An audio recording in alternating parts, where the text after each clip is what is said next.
Richard Thompson was a product of Manchester's red brick streets, a city of relentless rain and even more relentless spirit. He grew up understanding the value of hard work, the quiet dignity of a job well done.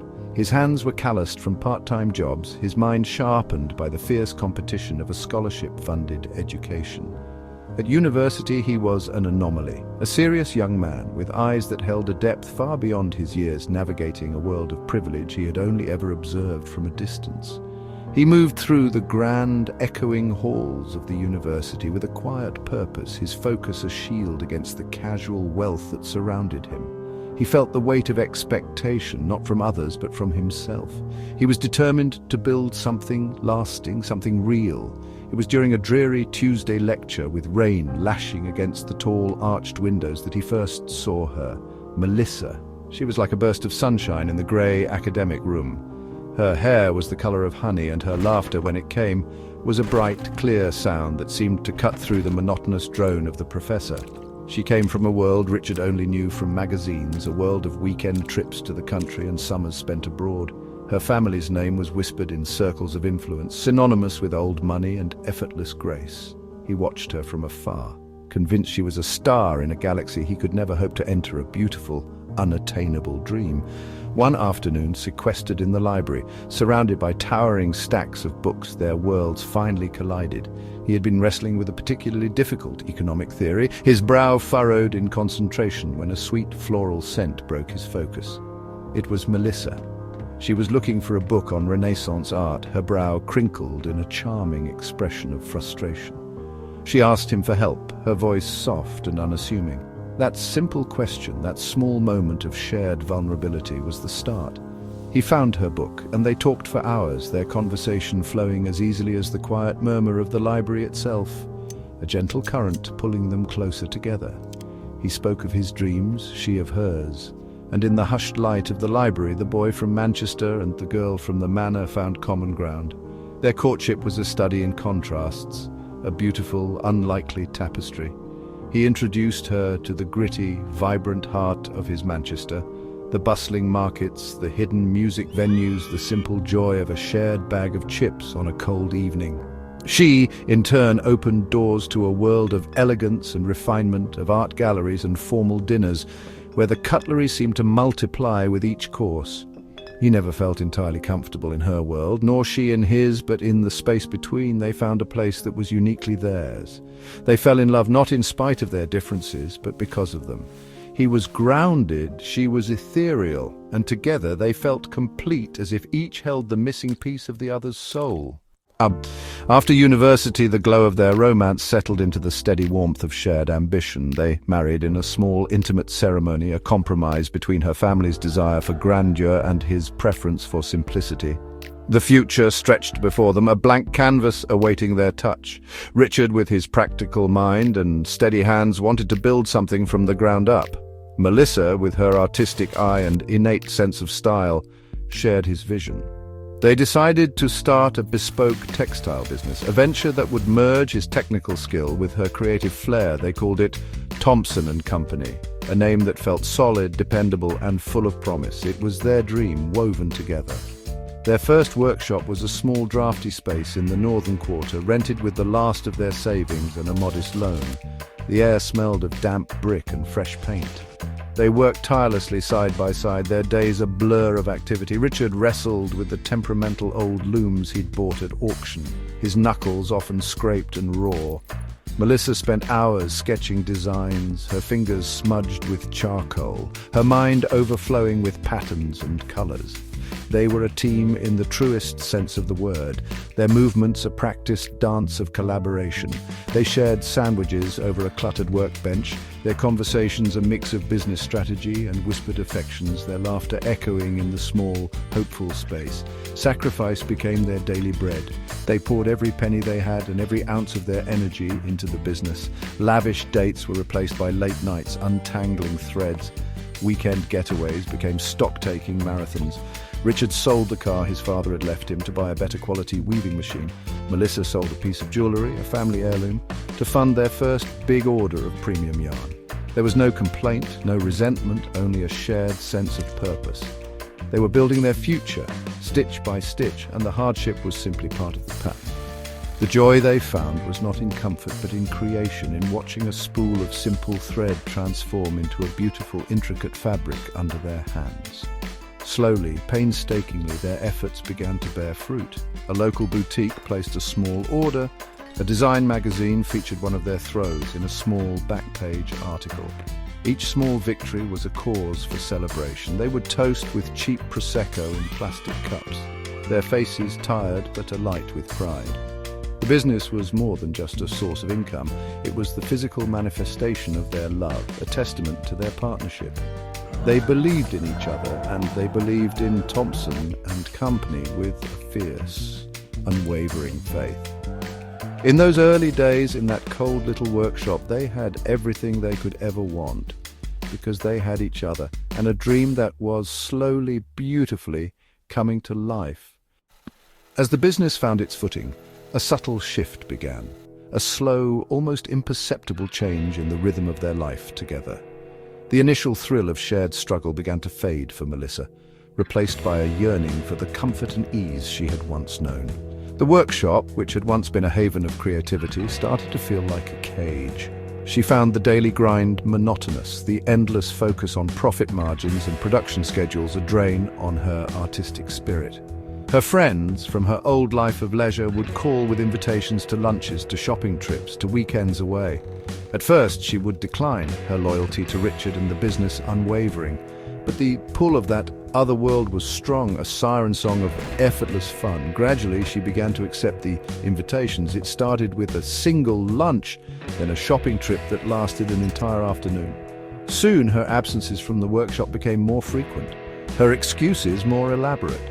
She would return flushed with excitement, her arms laden with expensive bags from designer stores, her conversation filled with stories of people Richard didn't know and places he couldn't afford. The shared dream began to feel less shared.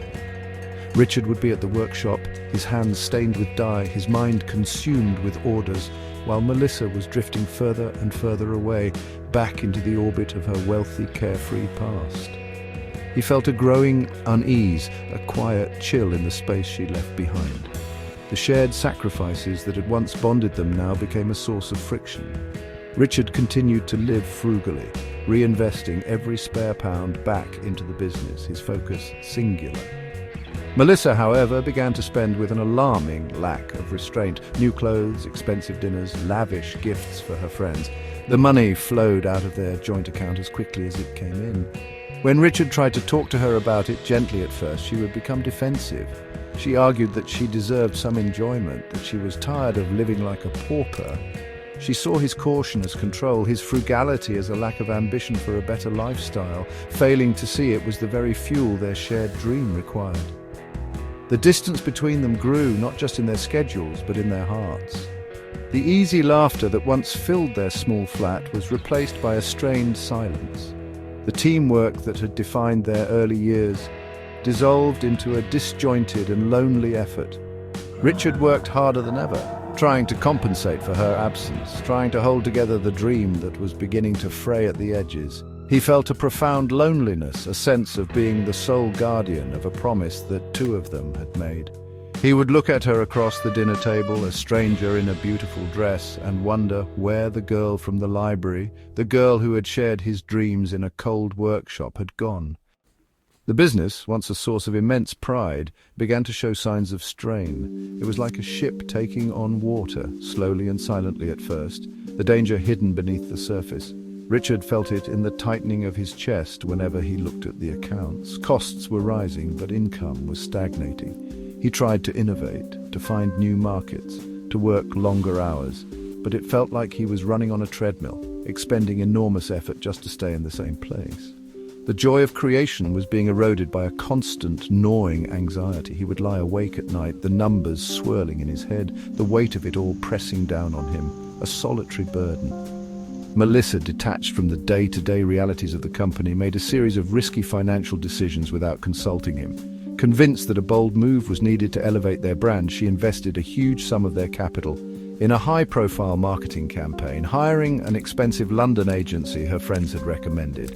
She ordered a massive quantity of exotic, costly fabrics from an overseas supplier, seduced by their luxurious feel without considering the practicalities of their cost or use. She saw it as decisive action. Richard saw it as reckless gambling with the future they had so painstakingly built. He felt his control slipping away, his careful planning undermined by impulsive choices he didn't understand.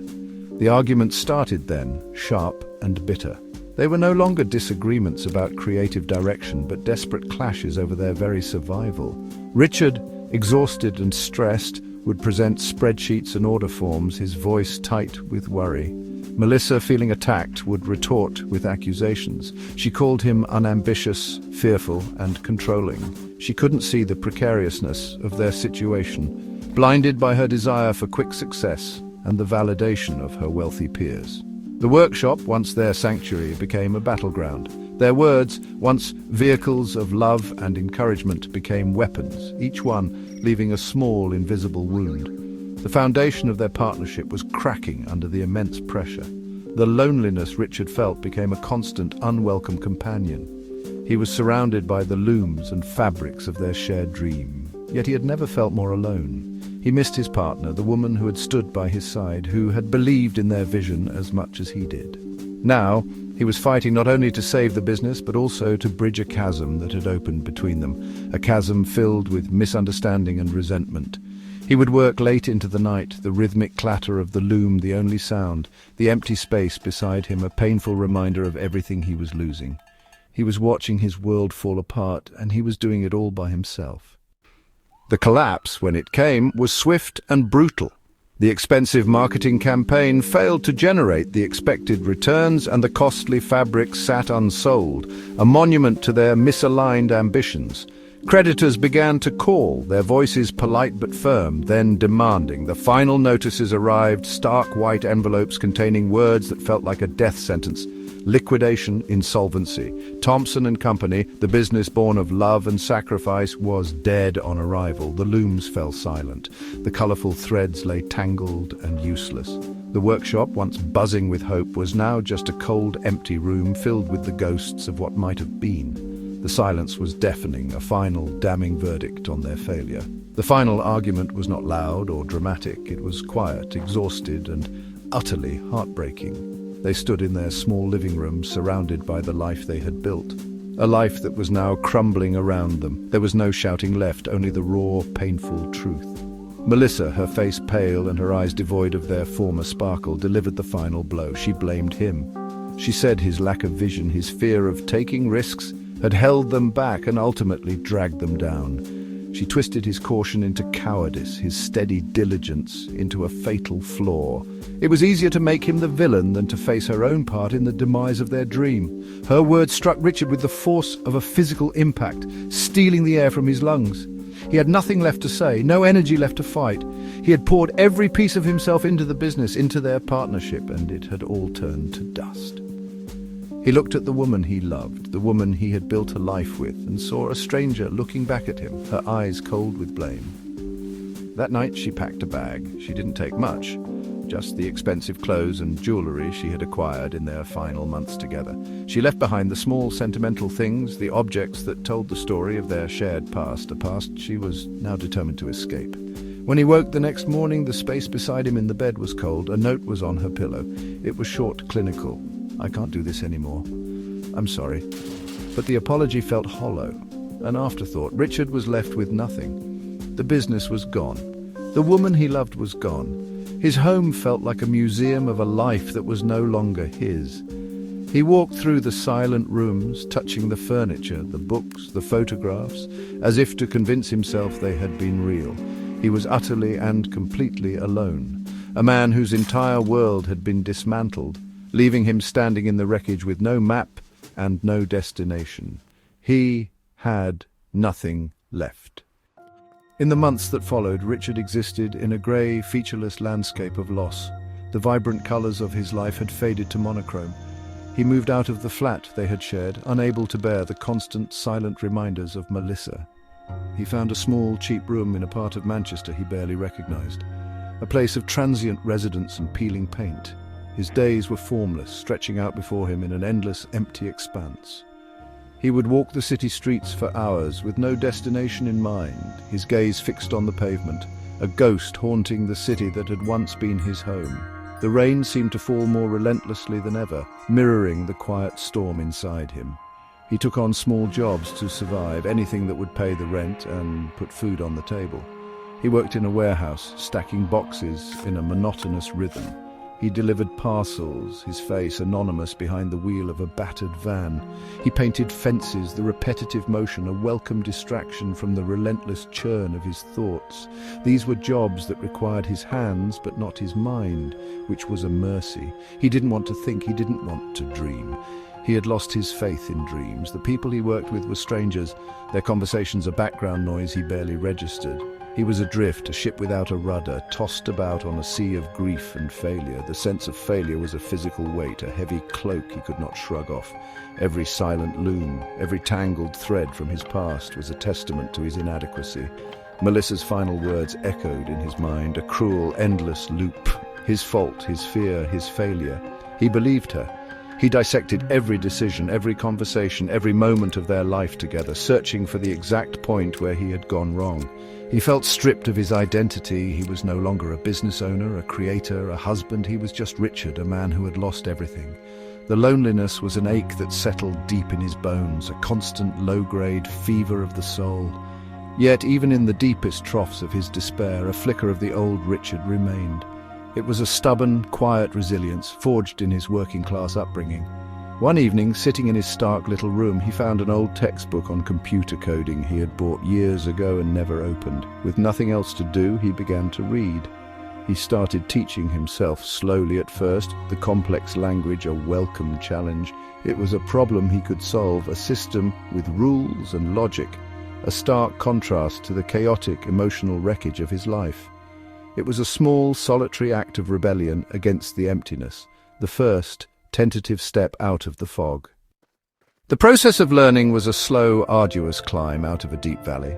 Richard devoted his evenings, after long days of manual labor, to his new secret project. He taught himself to code, to build websites, to understand the intricate architecture of digital systems.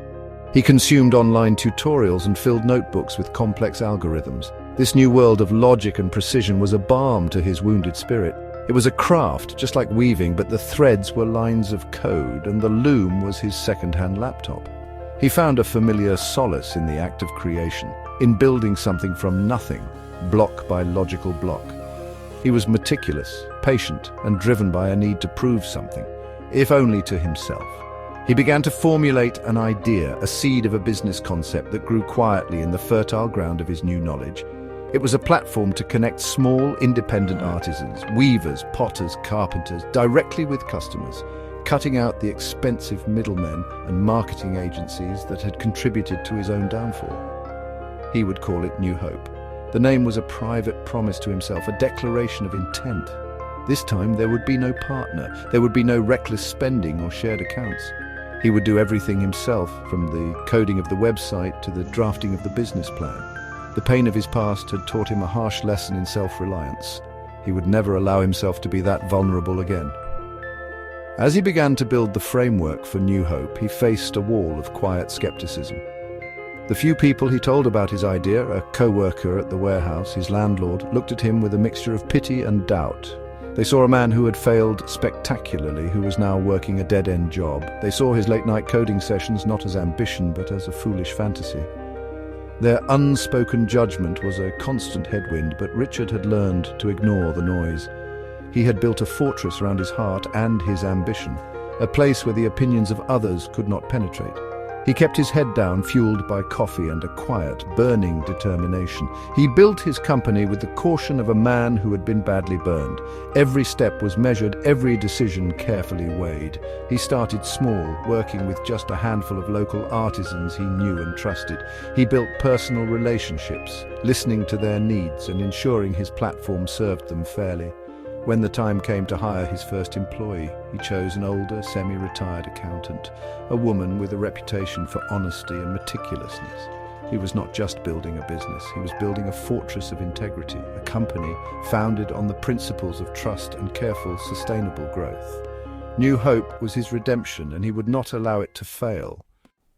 The launch of New Hope was not a grand, explosive event. It was a quiet, digital sunrise. Richard pushed the website live from his small room one Tuesday morning, his heart pounding with a familiar mix of terror and excitement. There were no press releases, no launch parties, no expensive marketing campaigns. Its success was built on something far more powerful: word of mouth. The first few artisans on the platform were so delighted with the fair terms and the elegant, user-friendly interface that they told their friends. Customers, tired of mass-produced goods, were drawn to the site's curated collection of unique handcrafted items and the stories of the people who made them. The growth was organic, steady, and real. Within a year, New Hope was more than just a success. It was a phenomenon in the artisan community. It had become the go-to platform for independent creators across the country. Richard had to move into a proper office, a bright, airy space that hummed with quiet, purposeful energy. He hired more staff, choosing each person carefully, looking for passion and integrity over flashy resumes. He remained the quiet heart of the operation, still coding, still overseeing every detail, but now delegating to a team he trusted implicitly. He was a leader, not a boss, respected for his humility and his unwavering commitment to the company's core values. He had built something strong, something honest, something that helped people. The financial success was significant, far exceeding anything Thompson and Company had ever achieved. Yet Richard's lifestyle barely changed. He still lived simply, drove a modest car, and found his greatest pleasure not in spending money, but in seeing his creation thrive. The wealth was a byproduct, not the goal. His true reward was the quiet pride he felt, a deep internal satisfaction that was worlds away from the frantic, anxious pursuit of his past. He had succeeded on his own terms, according to his own rules. He had proven to himself that his diligence and caution were not flaws, but strengths. He had found his confidence again, not a loud, arrogant assurance, but a calm, steady belief in his own capabilities. He was happy. It was a different kind of happiness than the one he had known with Melissa. Not the dizzying, ecstatic joy of young love, but something deeper, more stable and more profound. It was the quiet contentment of a man who had navigated a terrible storm and found a safe harbor of his own making. He had rebuilt his life, not by reclaiming what he had lost, but by building something entirely new on a foundation of his own strength and resilience. The scars of his past remained, but they no longer ached. They were simply a part of his story, a reminder of the man he had been and the journey that had forged the man he had become. News of Richard's success traveled as it always does. Melissa, now living a life that had lost its luster, heard his name whispered at dinner parties, saw the name New Hope featured in glossy magazines. A sharp, bitter pang of regret took root in her heart. She saw the man she had left, the man she had blamed, thriving without her. She looked at her own life, a series of unfulfilling relationships and a reliance on her family's diminishing fortune, and the contrast was stark. She remembered their shared dreams in the cold workshop, his steady hands, his unwavering belief in them. She finally understood that his caution had been wisdom, and her ambition had been a form of vanity. Driven by a desperate mix of regret and curiosity, she tried to contact him. She sent an email to the generic address on the New Hope website, a tentative, hopeful message. It went unanswered. She tried calling the main office, but was politely rebuffed by a professional gatekeeper. Richard had built his fortress well, and its walls were not easily breached. He was not interested in reopening old wounds or revisiting a past that had caused him so much pain. He had moved on, and he was protective of the peace he had worked so hard to find. Her attempts to reconnect were like stones thrown against a solid wall, making no impact. Then, one rainy afternoon in Manchester, fate intervened. He was leaving a coffee shop and she was walking past, huddled under an umbrella. Their eyes met across the crowded pavement. For a moment, time stood still. She looked older, her face etched with a weariness he didn't recognize. He looked calmer, more self-assured, the frantic anxiety gone from his eyes. She stopped, her heart in her throat, and said his name. He paused, his expression unreadable. They stood there for a long moment, the city's hustle and bustle fading into a muted background hum. She began to speak, the words tumbling out in a rush, a heartfelt, long-overdue apology.